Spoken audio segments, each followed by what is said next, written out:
पेशंटला आणून बळच बसवलं की बॅड मॉर्निंग फील व्हायला होतं. I know that.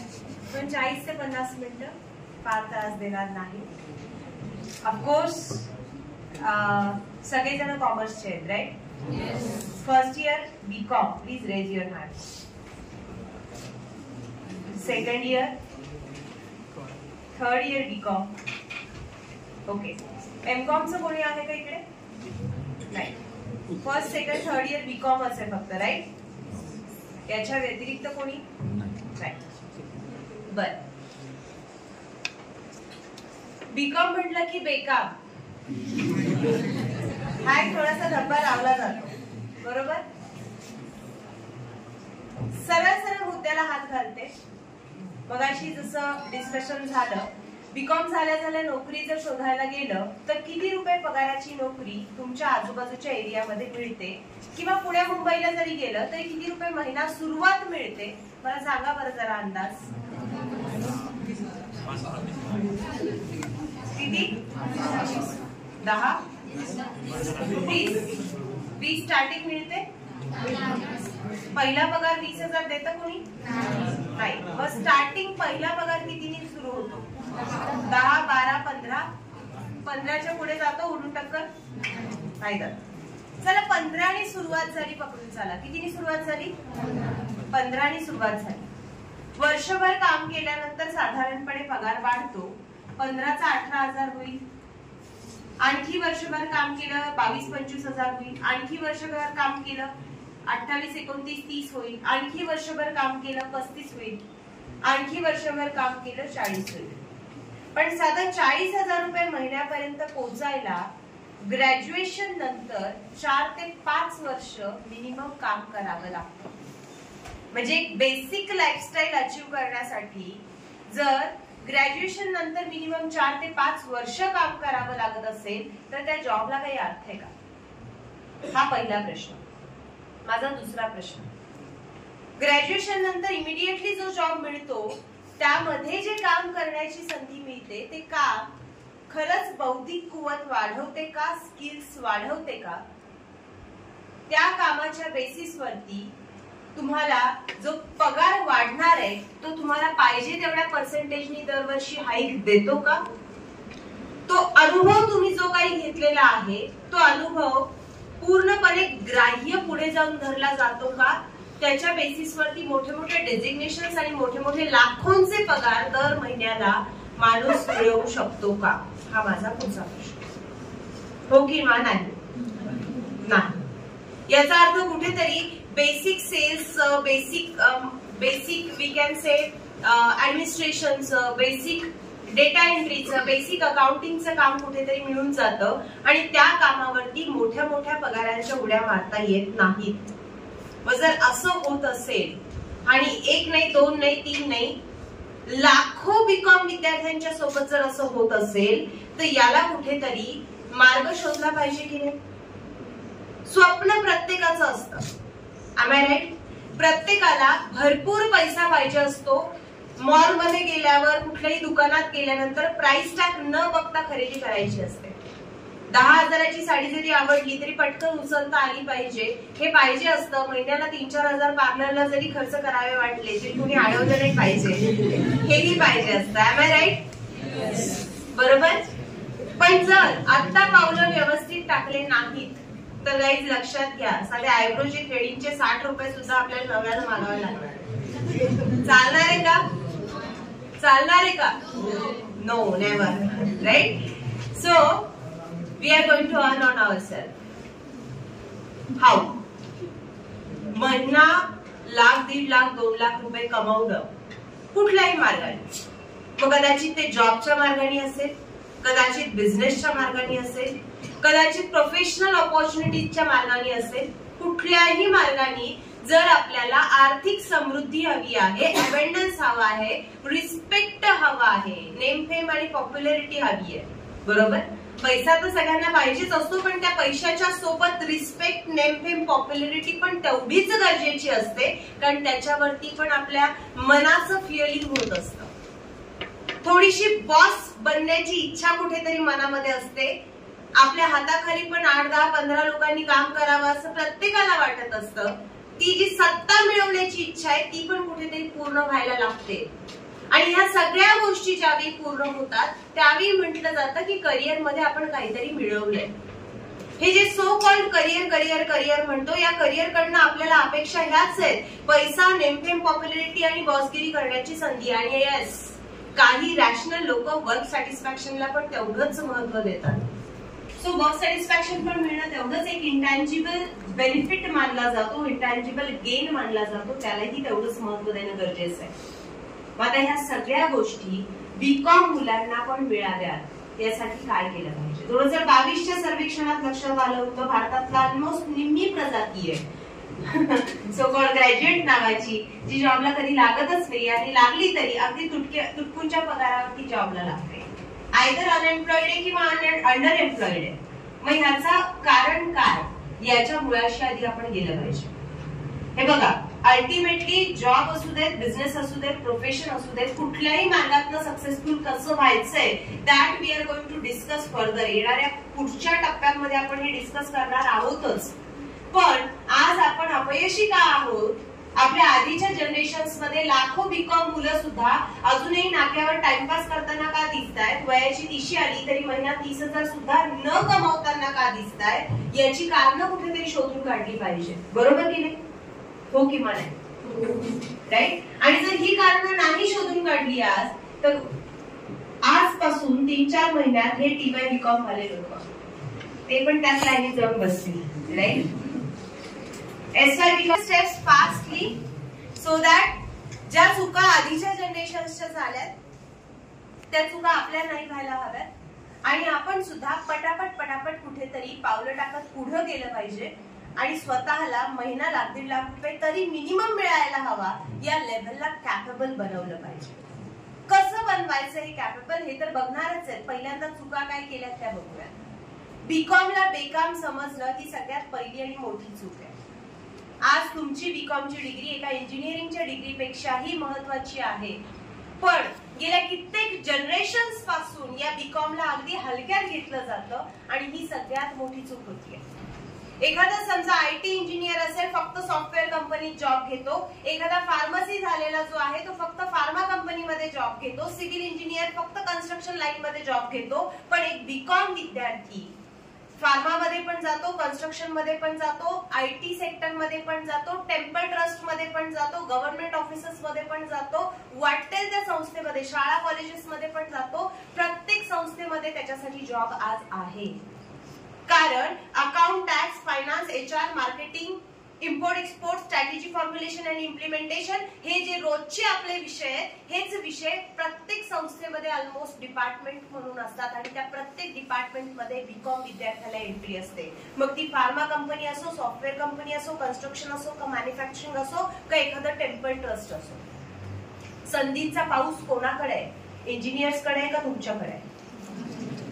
पुढचा मुद्दा महत्वाचा, जर तुम्ही गुगलवर कधी सर्च केलं तर सगळ्यात जास्त जगातले CEO आणि CFO पदावरती जाऊन बसणारे जे लोक आहेत यांचं 70% जास्त प्रमाण हे तुम्हाला फायनान्स सेक्टर मध्ये दिसेल आणि त्याच्या खालोखाल मार्केटिंग आणि सेल्स मध्ये लोक CEO CFO लेवलला जाऊन बसलेले दिसतील.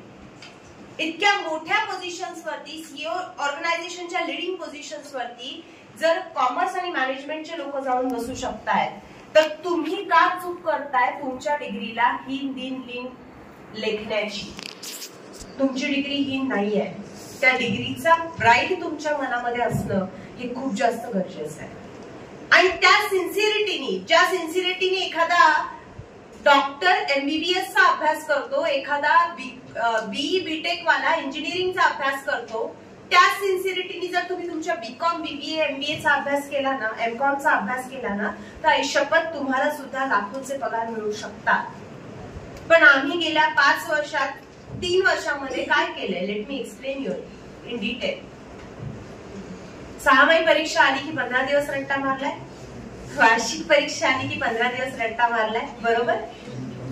टोटल 36 महिन्यांच्या आमच्या ग्रॅज्युएशन मध्ये आम्ही हार्डली 3 ते 4 महिने रट्टा मारलाय आणि तो पण फक्त पुस्तकी. कॉलेजला रेग्युलर येणाऱ्या पोरांच्या वह्या ऐनवेळी परीक्षेच्या वेळी गायब होतात, धाबल्या जातात. राईट. त्यांच्या नोट्स ज्या सरांनी दिलेल्या आहेत त्या नोट्स घेतल्या जातात, सगळेजण त्याच्याच बेसिसवरती रट्टा मारून पास होतात. स्वतः तर कॉलेजला येत नाही, शिक्षकांना रिस्पेक्ट तर सोडा, उलट आपण आपल्याला त्यावेळी असं वाटत आहे सरांना काय कळतं रोज रोज कॉलेजला या, आम्ही कशाला रोज कॉलेजला येऊ. दिस हॅपन्स.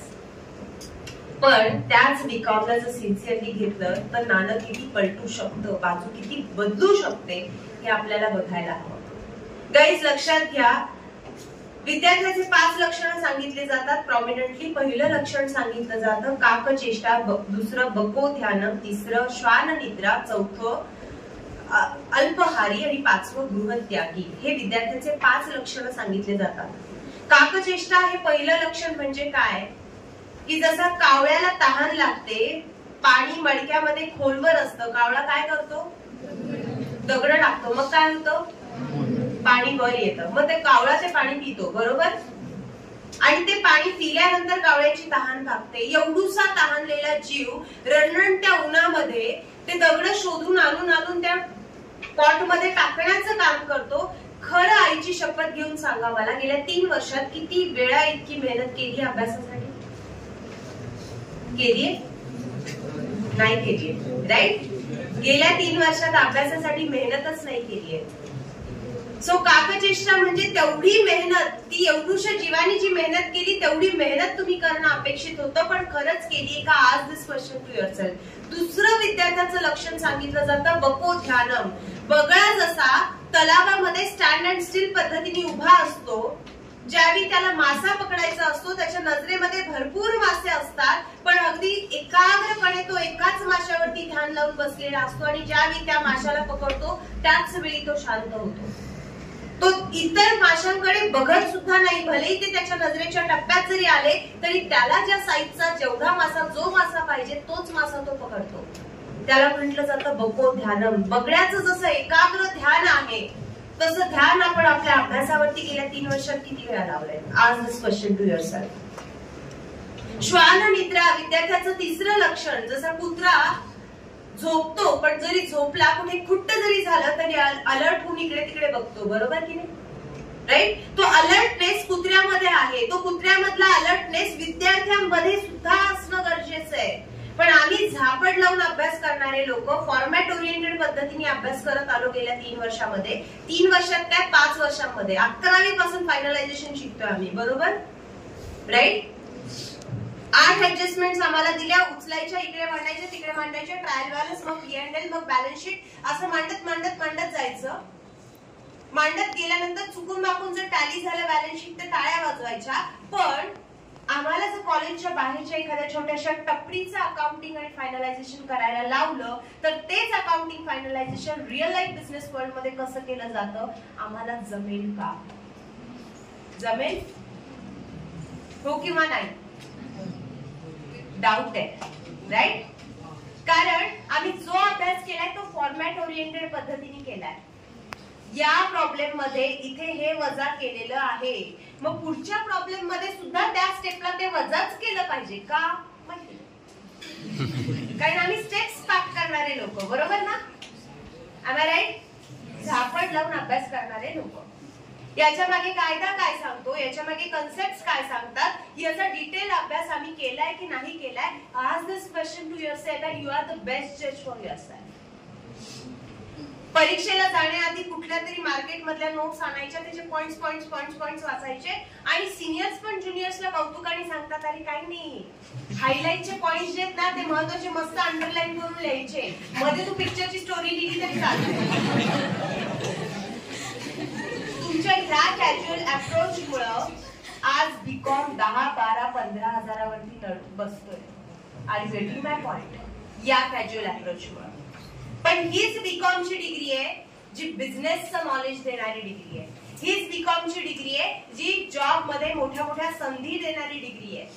पण लाखो मुलांना या डिग्रीचं महत्वच नाही. सो कुत्र्यासारखा जो अलर्टनेस आहे तो अलर्टनेस आपल्यात नाही. आपण जे शिकलो ते व्यवहारात आजूबाजूला कसं ऍप्लिकेबल केलं जातं हे आम्ही कधी ऑब्झर्वच केलं नाही, कारण आम्ही झापड लावून चालतो, अलर्ट राहून चालत नाही.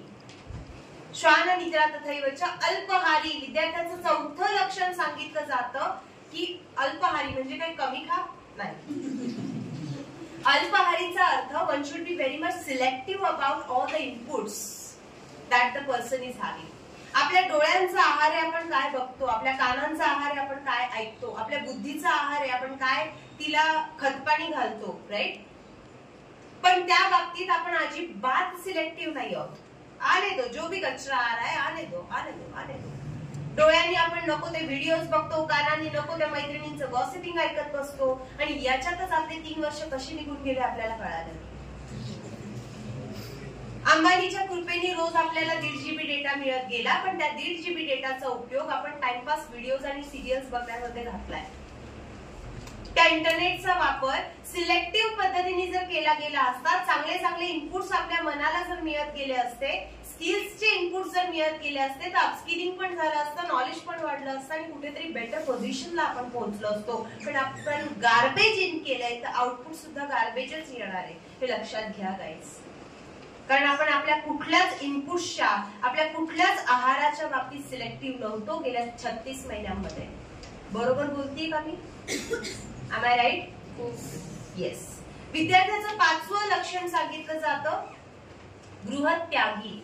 पूर्वीच्या काळात होतं विद्यार्थ्याचं 5वं लक्षण, अगदी शब्दशः होतं, राजाचा मुलगा असू देत नाही तर अंकाचा, गुरुच्या घरी जायचा, गुरुला रिस्पेक्ट द्यायचा, त्याच्या पायाशी लीन होऊन ज्ञान अर्जन करण्यासाठी प्रयत्न करायचा.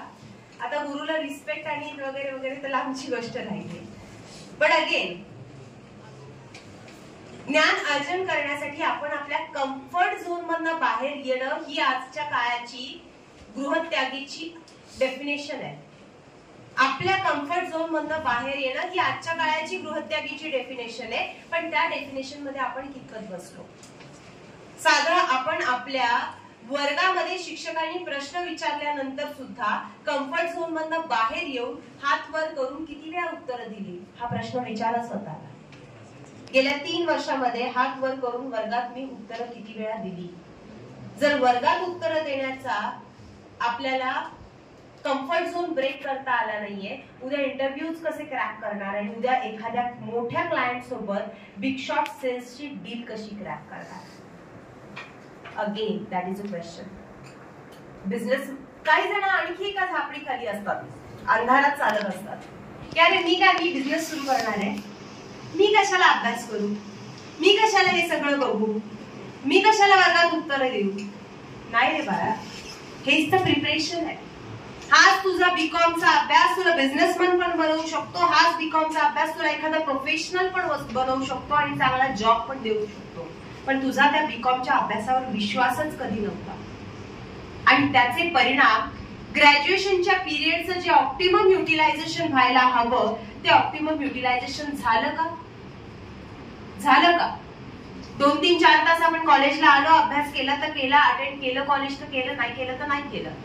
उरलेला वेळ शिक्षकांनी जेवढा सत्कारणी लावला आपला तेवढाच काय तो सत्कारणी लागला. पण 12वी नंतरचे जे 3-4 वर्ष आपल्या क्युरिओसिटीचे जग समजून घेण्याच्या अटमोस्ट इम्पॉर्टंट लेवलचे समजले जातात. क्युरिओसिटी पीक लेवलला असते. त्या अप्रतिम महत्वाच्या अशा वेळेचं ऑप्टिमम युटिलायझेशन झालं का? त्याचा सेकंद आपण स्वतःच्या अपस्किलिंगसाठी, नॉलेज डेव्हलपमेंटसाठी, पर्सनॅलिटी डेव्हलपमेंटसाठी दिला का? हा प्रश्न स्वतःला नक्की विचारा. याच बीकॉमच्या डिग्रीतनं बाहेर येणारा पुनीत भंडारी तुमच्याच नगर जिल्ह्यातला श्रीरामपूरचा मुलगा आहे, आज करोडोंचा व्यापार करतोय. याच बीकॉमच्या डिग्रीतनं बाहेर पडलेला, याच बीकॉमच्या डिग्रीतनं बाहेर पडलेला तुमच्याच नगर जिल्ह्यातला तेजस, तुमच्याच नगर जिल्ह्यातली अमृता जाधव आज लाखोंचे पगार घेतात L&T सारख्या कंपनीमध्ये किंवा युनियन बँक ऑफ स्वित्झर्लंड सारख्या ऑर्गनायझेशन मध्ये. याच नगर जिल्ह्यातनं बाहेर पडलेला, तुमच्याच एरियातनं बाहेर पडलेली वृंदा काळे सारखी मुलगी आज प्रोफेशनल कॅपॅसिटी मध्ये काम करून पुण्यामध्ये स्वतःची प्रॅक्टिस सेट करते आणि महिन्यात 1.5 लाख रुपये आरामात कमावते. याच बीकॉमच्या डिग्रीतनं हे पॉसिबल आहे. पण ती बीकॉमची डिग्री आपण किती सिरियसली केली? फक्त ग्रॅज्युएट व्हायचंय आणि मग ग्रॅज्युएशन झाल्यानंतर काय आई वडील लावून देतील तिथे लग्न होईल, चालणार आहे? मग आहेच रांधावाडा उष्टी काढा, चालणार आहे का?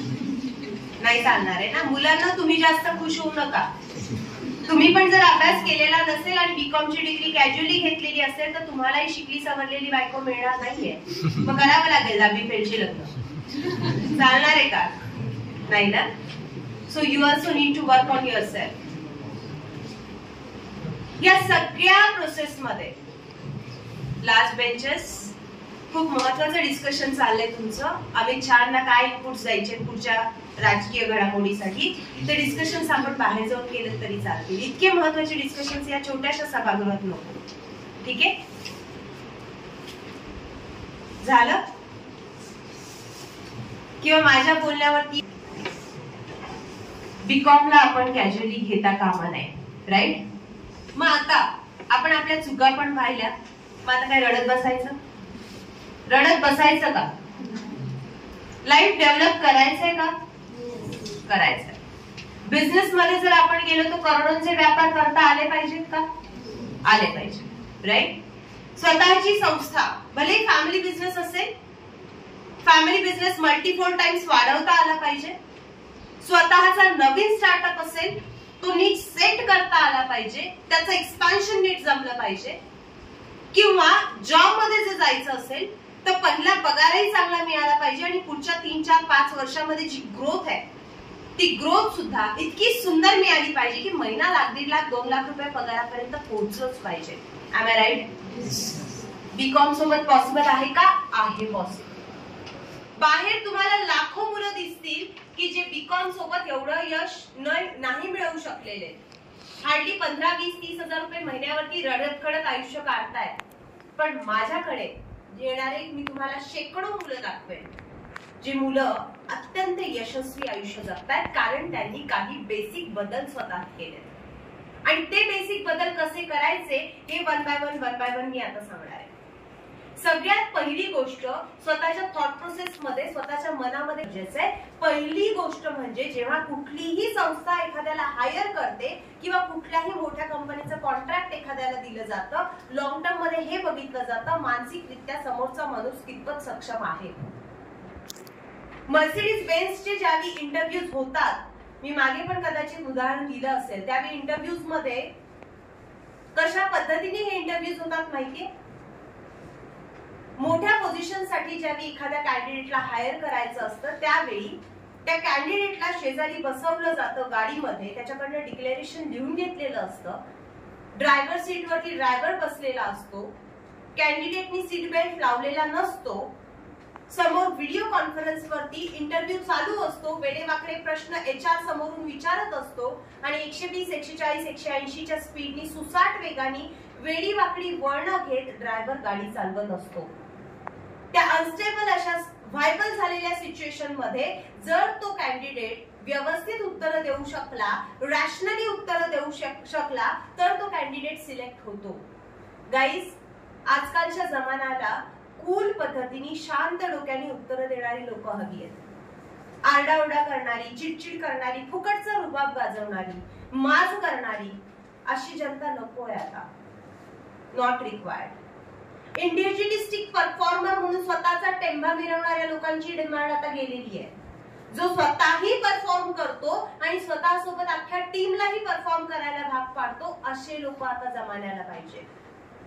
जो डिसिप्लिन्ड आहे, जो प्रत्येक सिच्युएशन मध्ये स्थितप्रज्ञ आहे, व्यवस्थित उत्तर देऊ शकतो असाच मनुष्य आता जगाला हवाय. आणि ऑफकोर्स आपल्या पुराणांनी, पोथ्या पुराणांनी पण आपल्याला हेच सांगितलंय. समुद्र मंथनामधनं ज्यावेळी लक्ष्मी माता बाहेर आली, सगळे देव असुर सगळेजण तिच्यासाठी पुढे पुढे पुढे पुढे करत होते, तिला इम्प्रेस करण्याचा प्रयत्न करत होते. लक्ष्मी मातेनी कोणाच्या गळ्यामध्ये माळ घातली? कोणाच्या? लहान कोपऱ्यामध्ये बसलेल्या, स्थितप्रज्ञ ऍटिट्यूड असलेल्या, मॅन ऑफ ऍक्शन असलेल्या भगवान श्री विष्णूंच्या गळ्यामध्ये लक्ष्मी मातेनी माळ घातली. बरोबर की नाही? सो लक्षात घ्या, साधं उदाहरण आहे. लक्ष्मी माता त्यालाच वरते जो ऍक्शन ओरिएंटेड असतो.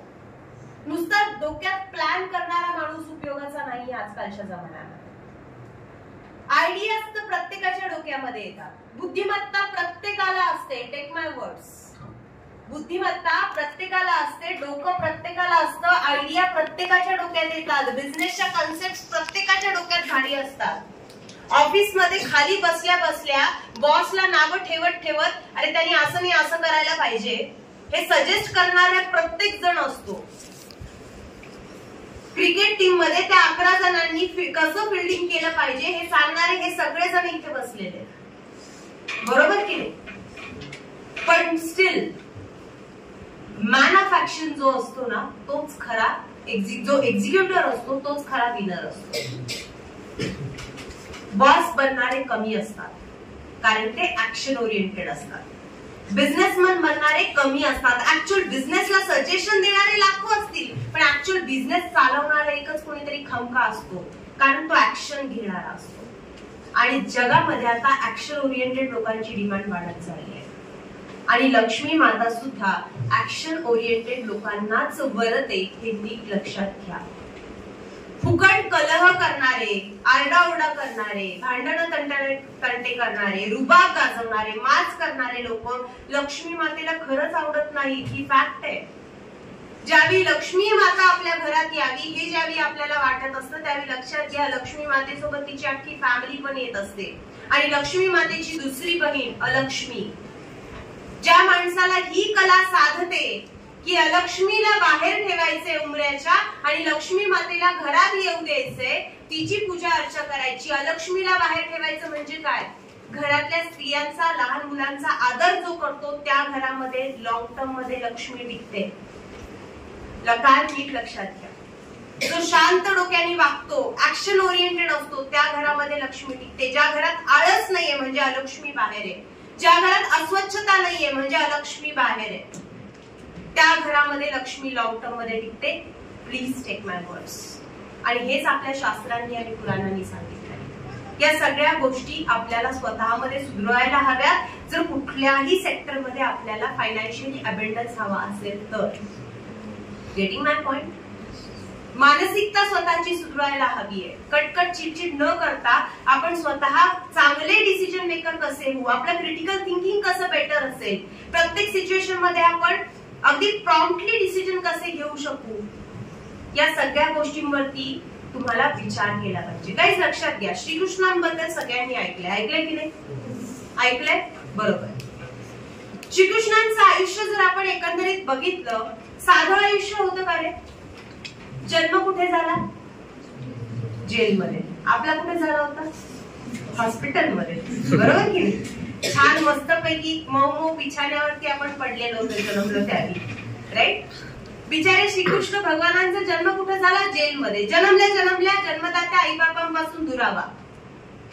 त्या जन्मलेल्या बाळाला 1.25 महिना आपल्याकडे घरातनं बाहेर पण काढत नाही. बिचाऱ्या ह्या श्रीकृष्ण भगवानांना काही मिनिटांच्या आत भर पावसामध्ये बाहेर पडावं लागलं होतं, बरोबर की नाही?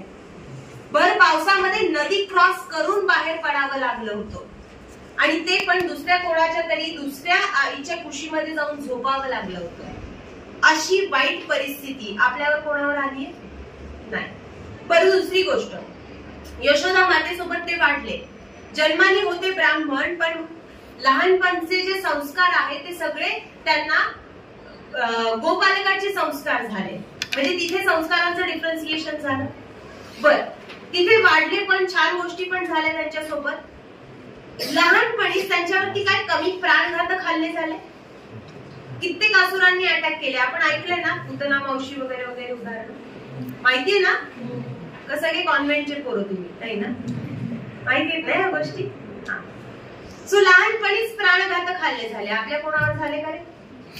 आपलं आयुष्य चांगलं आहे म्हणजे बेटर आहे. बिचाऱ्यांना राधा मिळाली का? नाही मिळाली. बर, इकडून तिकडून आपल्याला विशेष करून मुलांना मामा खूप प्रिय असतो, बरोबर असतो की नाही? श्रीकृष्ण भगवानांच्या बाबतीत काय झालं? हाताने स्वतःच्या मामाचा खून करावा लागला, बरोबर की नाही? राज्य स्वतःचं द्वारकेचं राज्य बसवलं ते पण पाण्याखाली गेलं. स्वतःच्या डोळ्यासमोर अख्ख्या कुळाचा नाश होताना बघावा लागला. तो जरासंध इतक्या वेळा चालून राज्यावरती आला, दरवेळी त्याला पळवण्यासाठी 17-18 वेळा. उदाहरण, पहिलं अपत्य प्रत्येक आईबापाला प्रिय असतं, बरोबर की नाही? श्रीकृष्ण भगवानांचं पहिलं अपत्य, त्याचा सहवास, त्याचं बालपण एन्जॉय करायला, प्रद्युम्नाचं बालपण एन्जॉय करायला श्रीकृष्ण भगवानांना मिळालं का? नाही मिळालं. Right? This happened with history. ही गोष्ट त्यांच्यासोबत सुद्धा झाली आहे. हेच काय, शेकडो प्रॉब्लेम्स त्यांच्या समोर आले, शेकडो प्रॉब्लेम श्रीकृष्ण भगवानांच्या समोर आले. पण मला एक स्वतःच्या हाताने स्वतःच्या आत्याच्या मुलाला मारावं लागलं, बरोबर? पण मला एक गोष्ट सांगा, श्रीकृष्ण भगवानांच्या बाबतीत एक तरी चित्र तुम्ही आतापर्यंत पाहिलंय का जिथे श्रीकृष्ण भगवान चिंतित दिसतायत? एक तरी चित्र पाहिलंय का ज्याच्यात श्रीकृष्ण भगवान सॅड दिसतायत? बघितलंय? वरीड दिसतायत, रागवून कोणावर तरी ओरडतायत, असं दिसलंय कधी? दिसलंय? प्रत्येक सिच्युएशन मध्ये श्रीकृष्ण भगवानांचा चेहरा जर आपण बघितला तर शांत आहे, आनंदी आहे, बरोबर? बघितलंय की नाही? ती स्थितप्रज्ञता आपल्यात यावी यासाठी आपण काय केलं पाहिजे यावर फोकस आपल्याला करायचा. आणि ती स्थितप्रज्ञता आजकालच्या काळामध्ये जॉब, बिझनेस, प्रोफेशन कुठेही जरी जायचं असेल तरी खूप जास्त गरजेची आहे.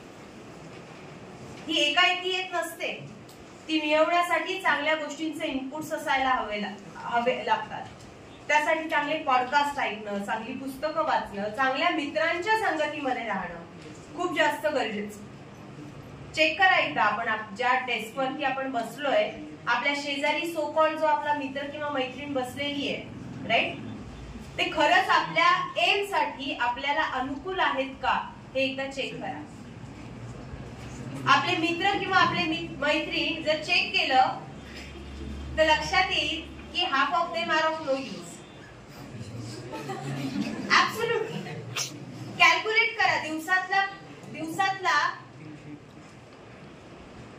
मॅक्सिमम वेळ तुम्ही ज्या 5 लोकांसोबत घालवता त्या 5 लोकांची नावं आठवा. आठवली का? त्या 5 लोकांची बौद्धिक कॅपॅसिटी, त्या 5 लोकांची आर्थिक कॅपॅसिटी, त्या 5 लोकांची सामाजिक प्रतिष्ठा ही डोळ्यासमोर आली. या सगळ्याचं ऍव्हरेज जर काढलं तर ते सरासरी व्यक्तिमत्व तुमचं व्यक्तिमत्व असेल. तेवढी सरासरी प्रतिष्ठा तुमची असेल, तेवढी सरासरी बुद्धिमत्ता तुमची असेल, तेवढी सरासरी कॅपॅसिटी तुमची असेल. जर तुम्हाला तुमची सरासरी वाढवायची असेल तर तुम्हाला आधी हुशार लोकांसोबत राहिलं पाहिजे का मठ्ठल लोकांसोबत राहिलं पाहिजे? प्रतिष्ठित लोकांसोबत राहिलं पाहिजे का कामचुकार आणि टवाळखोर लोकांसोबत राहिलं पाहिजे? प्रतिष्ठित लोकांसोबत राहिलं पाहिजे, बरोबर की नाही? मग आपली संगत सुधारणं हे सुद्धा कोणाच्या हातात? समर्थ रामदास स्वामी सांगतात, आळशी माणसाच्या अंगाचा वारा सुद्धा माझ्या अंगाला लागू नये म्हणून मी वाऱ्यापेक्षाही जास्त वेगाने चालतो. काहीच लक्षात घ्या, दिवसातनं 5 मिनिट सुद्धा टवाळखोर, टाइमपास, विक्षिप्त वृत्तीच्या माणसाशी बोलणं म्हणजे स्वतःच्या अगेन्स्ट केलेला गुन्हा आहे. आपण कोणाशी दिवसातनं 5 मिनिट सुद्धा बोलायचं हे सुद्धा निवडून बोलणं गरजेचं आहे. उगाच कोणाशी गप्पा मारत बसणं, कोणाशी टाइमपास करणं अपेक्षित नाहीये. त्याच लोकांशी आपला संवाद साधला गेला पाहिजे एक एक सेकंद, जे लोक आपल्या ध्येयाला अनुकूल आहेत आणि जे लोक आपल्या ध्येयात आपल्या पुढे आहेत किंवा आपल्या ध्येयाला पूरक आहेत.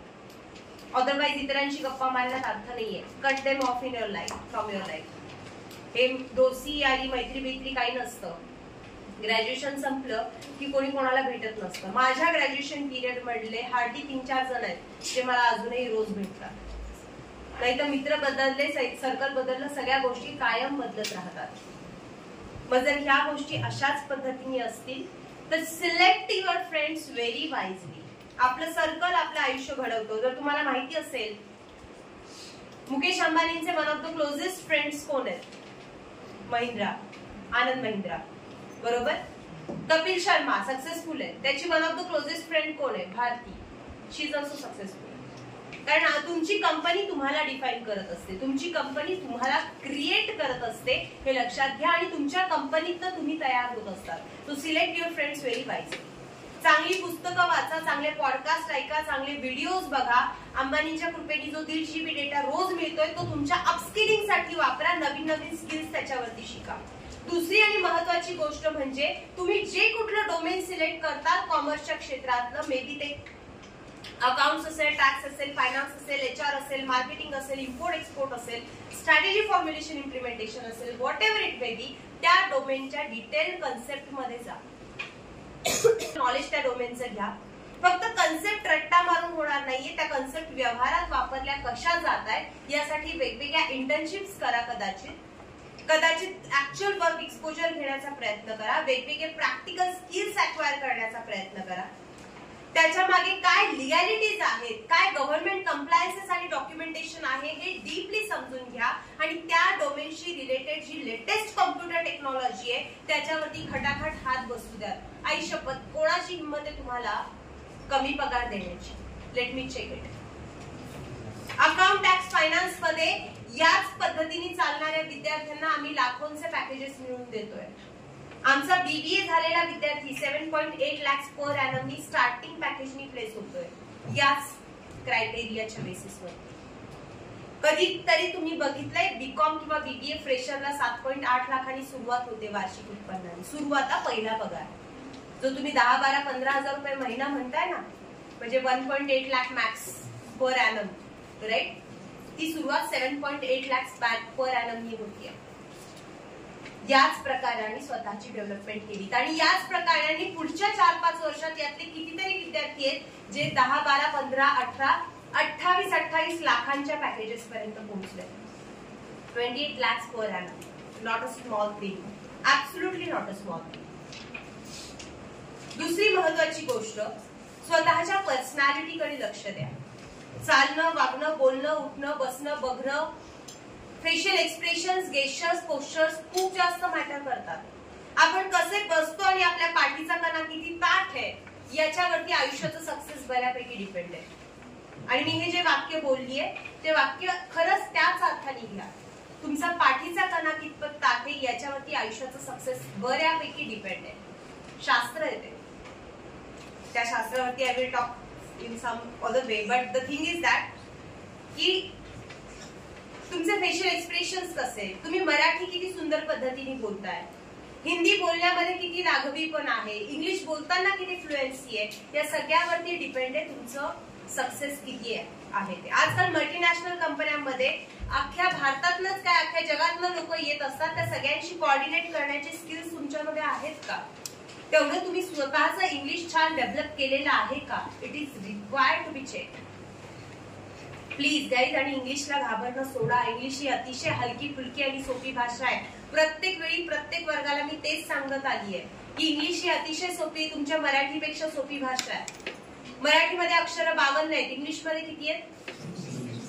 बरोबर, मराठीमध्ये जोडाक्षर आहेत. साधा एक शब्द जर लिहायचा असेल, सांस्कृतिक, स सला काना वरती अनुस्वार अर्धा स, परत क, परत वाटी काढा, परत त काढा, पहिली वेलांटी का दुसरी वेलांटी, परत क काढा शब्द लिहिण्यासाठी. इंग्लिश मध्ये कधीतरी बघितलंय का तुम्ही जोडाक्षरांची कटकट? कधीतरी पाहिले अर्धा डी अर्धा वाय? नाही ना, नसतं. म्हणजे इंग्लिश मध्ये जोडाक्षरांची कटकट नाहीये. पुढचा प्रश्न, ही जी मराठी आहे या शब्द आहेत, तो कुठली भाषा जड आहे? मराठी जड आहे का इंग्लिश जड आहे? आणि ही जड असलेली मराठी वयाच्या 2-3 वर्षी तुम्ही सगळेजण टुळटुळ बोलत होते, बरोबर? मग तीच इंग्लिश किती वर्षांपासून शिकतो आपण? 15 वर्ष झाले आता. पहिलीपासून इंग्लिश वाली बॅच तुमचीच ना, राईट? पण अजूनही कॉन्फिडन्स आहे समोर येऊन खाड इंग्लिश मध्ये कम्युनिकेट करण्याचा? नाहीये. गाईज लक्षात घ्या, कुठल्याही भाषेचे फक्त 400 शब्द माहिती असतील तर बेसिक कम्युनिकेशन इझिली पॉसिबल होतं. And I am damn sure इथे बसलेल्या प्रत्येकाला इंग्लिशचे 400 शब्द नक्की येतात. Am I right? पण तरी सुद्धा कॉन्फिडन्स नाहीये, कारण मनाचं सामर्थ्य कुठेतरी कमी पडतंय. अरे मला कोण काय म्हणेल, मग कोण नावं ठेवेल का, आधी मोठी सायडीन म्हणतील का, मग माझं चुकलं तर हसतील का, या विचारामुळं इंग्लिश जमत नाहीये. गाईज हा विचार काढून टाका. आपली मातृभाषा नाहीये इंग्लिश, पण काळाची गरज आहे. जर काळाची गरज आहे तर बोलायला सुरुवात करा. होऊ दे चुका, काही फरक पडत नाही. आपला मेसेज कन्वे होणं हे महत्वाचं आहे. मेसेज कन्वे होणं हे जास्त इम्पॉर्टंट आहे. आणि एकदा सवय लागली की आपोआप जमायला लागेल. याच्यानंतर शेवटची आणि महत्वाची गोष्ट तुम्हाला नीट लक्षात ठेवायची ती म्हणजे तुमच्या व्यक्तिमत्वासोबतच तुमचे संस्कार, तुमचे प्रिन्सिपल्स, तुमचे व्हॅल्यूज, तुमचे इथिक्स, मॉरल्स यांना घट्ट धरून राहायचं. आतापर्यंत तुम्ही तुमच्या शिक्षकांच्या आणि आई वडिलांच्या पदराखाली राहिलाय, पण इथून बाहेर ज्यावेळी आता तुम्ही इंडस्ट्रीमध्ये पडणार आहात त्यावेळी तुम्हाला अट्रॅक्शन्स खूप असणार आहेत, आमिष खूप असणार आहेत. भलेही तुमचं मनाचं सामर्थ्य, बुद्धीचं सामर्थ्य, भलेही तुम्ही तुमच्या पर्सनॅलिटीचं सामर्थ्य 19-20 जरी केलं तरी चालेल, पण संस्काराच्या सामर्थ्यात 19-20 चालत नाही. तिथे खणखणीत ज्ञानच असलं पाहिजे, लक्षात घ्या. कारण लॉंग टर्म मध्ये रिस्पेक्ट त्यालाच मिळतो जो 100% संस्काराने चालतो. बरोबर बोलतीये मी? पैसा औरंगजेबाकडे पण होता, भूखंड औरंगजेबाकडे पण होतं, सैन्य औरंगजेबाकडे पण होतं, पण मानाचा मुजरा आणि नमस्कार आपण कोणाला करतो? कोणाला करतो? आपल्या लाडक्या महाराजांना करतो. का बरं? कारण महाराजांकडे संस्कार होते, महाराजांकडे नीतिमूल्य होती, महाराजांकडे नैतिकता होती, आणि त्याच्यामुळं आज आपण सगळेजण जिवंत आहेत. बरोबर? राईट? सो लक्षात घ्या, या चारही गोष्टींवरती जर आपला फोकस असेल तर जॉब, बिझनेस, प्रोफेशन, कुठल्याही क्षेत्रात आपण नक्की सक्सेसफुल होऊ शकतो. पण जी कुठली गोष्ट करू ती सिन्सिअरिटीने प्लीज करा. That will definitely lead you towards humongous success. Humongous success. But please focus on yourself. जगाचा विचार करणं सोडून द्या. 7.5 बिलियन लोक आहेत, त्यापेक्षा जास्त लोक आता बोलता बोलता तयार झाले असतील अजून. But the thing is that त्या 7.5 बिलियन लोकांसोबत कॉम्पिटिशन करत बसण्यात अर्थ नाहीये, आणि देवानी सगळ्यांना सगळंच दिलेलं असतं अशातला भाग नाहीये. बरोबर? 7.5 बिलियन लोकांमध्ये मीच सगळ्यात सुंदर म्हटलं तर ऐश्वर्या रायनी काय म्हणावं? मीच सगळ्यात हुशार म्हटलं तर म्हणजे मोठ्या मोठ्या सायंटिस्ट लोकांनी काय म्हणावं? बरोबर? प्रत्येकाला माझंच कम्युनिकेशन भारी म्हटलं तर बाकीचे जे सो कॉल्ड संदीप महेश्वरी वगैरे वगैरे सारखे महारथी आहेत त्यांनी काय म्हणावं? बरोबर की नाही? सो असं नसतं. प्रत्येकाला एक कुणी ना कुणीतरी वरचढ कायम या जगात आहे. मी सगळ्यात श्रीमंत मुकेश अंबानी असं म्हटलं तर बिल गेट्सनी काय म्हणावं? बरोबर की नाही? जगात कायम कोणाला तरी कोणी ना कोणीतरी वरचढ आहे. कॉम्पिटिशन करण्यामध्ये अर्थ नाही. कॉम्पिटिशन फक्त एका व्यक्तीसोबत करायची आहे, स्वतःशी. 1 तासापूर्वी मी जसा होतो त्याच्यापेक्षा मी आता बेटर आहे. सो देव प्रत्येकाला प्रत्येक गोष्ट देत नाही. सुईनी आपल्याला कपडे शिवता येतात, बरोबर? कुऱ्हाडीने आपल्याला लाकडासारख्या कठीण वस्तू तोडता येतात, बरोबर? पण याचा अर्थ सुईनी जर लाकूड नाही तोडता आलं तर सुई निरुपयोगी का? नाही. ज्या त्या वस्तूचा उपयोग ज्या त्या ठिकाणी झाला पाहिजे. सेम पद्धतीने आपण सुद्धा आपल्या स्किल्सला ओळखून स्वतःचा उपयोग योग्य त्या ठिकाणी करून घेतला पाहिजे. स्वतःला डी व्हॅल्यू न करता आपली व्हॅल्यू कुठे बेस्ट पारखली जाईल, कुठे त्याचा योग्य मोबदला मिळेल हे आयडेंटिफाय करून आपण आपल्याला पाहिजे ते कन्सिडरेशन मिळवलं पाहिजे. That is required in today's world. That was it for today's session. Madhura madam आता तुम्हाला ब्रोशर्स देतील, जे ब्रोशर्स निलय एज्युकेशन ग्रुपच्या अकाउंट टॅक्स फायनान्स कोर्सेसचे ब्रोशर्स आहेत. या ब्रोशर्स मधनं तुम्हाला अकाउंट्स मॅनेजर आणि फायनान्स मॅनेजर कोर्सेसची माहिती मिळेल.